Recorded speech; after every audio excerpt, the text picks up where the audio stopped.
Assalamualaikum warahmatullahi wabarakatuh. Pada kali ini saya akan membahas tentang mereview tentang beberapa jurnal tentang klasifikasi atau clustering untuk membuat ringkasannya dengan mencari ringkasan untuk studi kasus dan juga metode yang digunakan untuk penyelesaiannya.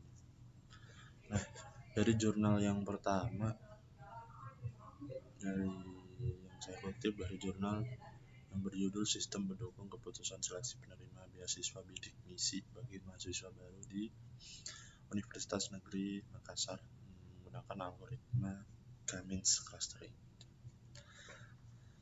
Nah, dari studi kasus untuk tujuan penelitian ini sebenarnya adalah untuk mendukung kemajuan dunia pendidikan dan pemerataan kesempatan belajar bagi para mahasiswa yang berprestasi dan kurang berprestasi. Nah, namun secara ekonomis tidak atau kurang mampu secara ekonomi mendorong dan mempertahankan semangat belajar mahasiswa sehingga mampu tetap berprestasi dan bergairah dalam menyelesaikan studi. Nah, namun pada penerapannya sangat berkebalikan. Jadi kesalahpahaman tentang arti beasiswa itu sering menjadi sebuah polemik yang muncul ke permukaan dan semakin terlihat jelas. Nah, lebih parahnya lagi, dana beasiswa yang diberikan seringkali disalahgunakan oleh oknum penerima beasiswa yang tidak bertanggung jawab. Nah, realitanya itu sudah menjadi hal yang tabu sih. Jadi seyogyanya yang mendapat beasiswa adalah yang benar-benar kurang mampu, tetapi disalahgunakan oleh orang-orang yang tidak bertanggung jawab.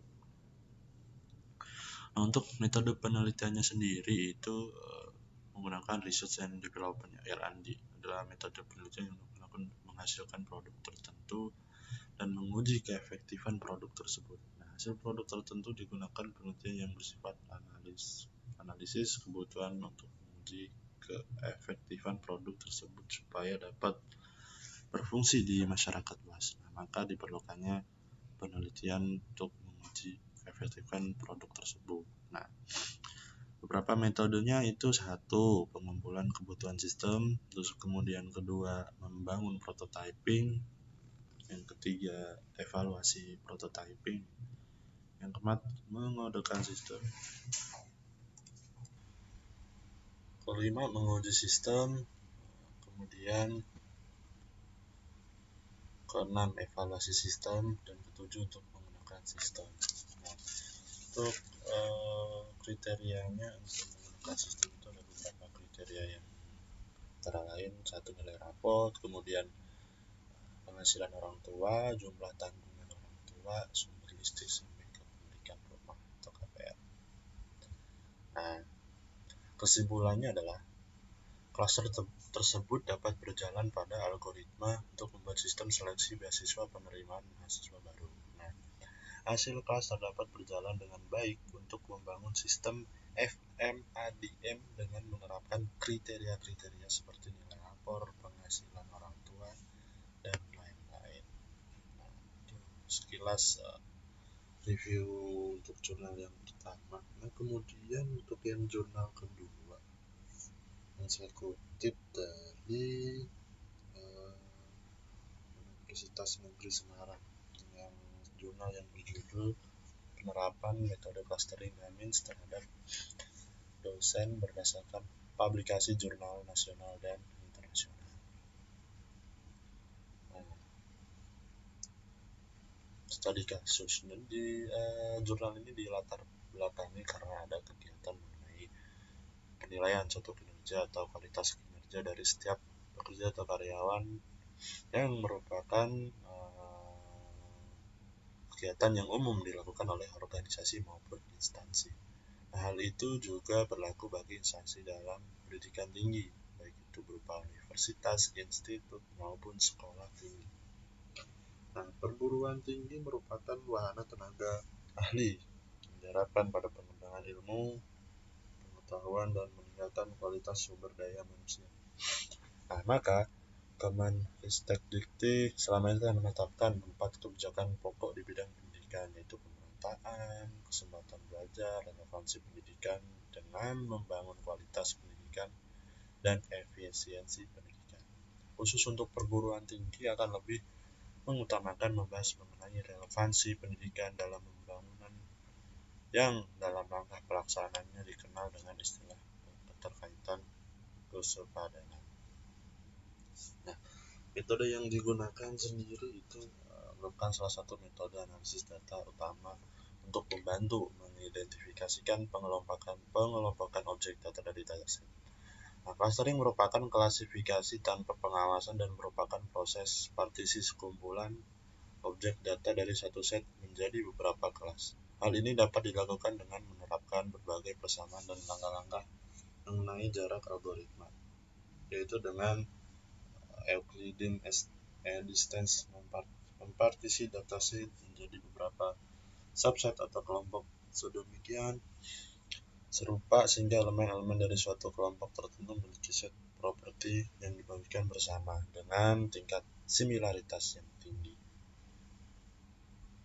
Nah, metodenya itu menggunakan clustering K-means.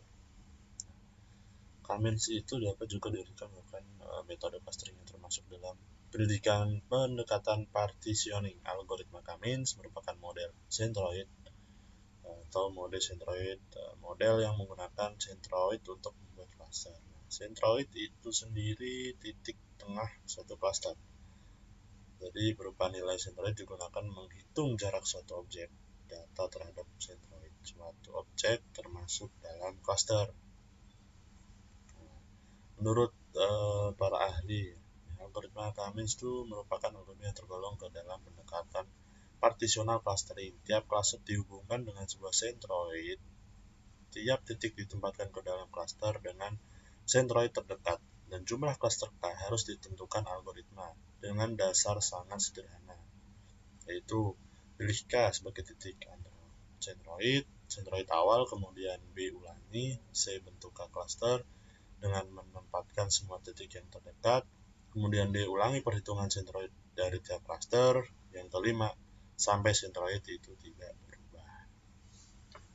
Nah, untuk kesimpulan pada jurnal ini adalah berdasarkan hasil penelitian yang telah dilakukan dapat disimpulkan bahwa sistem untuk menerapkan metode clustering K-means dalam menentukan pengelompokan dosen terkait hasil publikasi jurnal dapat diciptakan dengan memanfaatkan software MATLAB. Data diolah melalui beberapa tahap, mulai dari menghitung nilai bobot dan masing-masing publikasi jurnal nasional dan jurnal internasional. Kemudian hasil bobot direkap berdasarkan masing-masing dosen, sehingga dapat diketahui nilai total bobot dosen dalam mempublikasikan hasil penelitian dalam bentuk jurnal yang telah dipublikasikan, baik itu dalam bentuk publikasi nasional maupun publikasi internasional.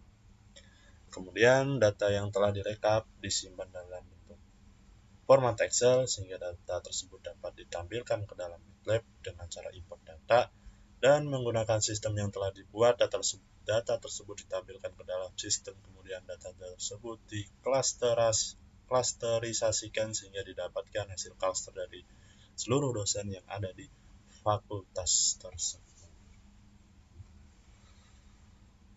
Itu untuk sekian tentang jurnal yang saya review ya pada tugas mata kuliah data science ini. Kurang lebihnya mohon maaf.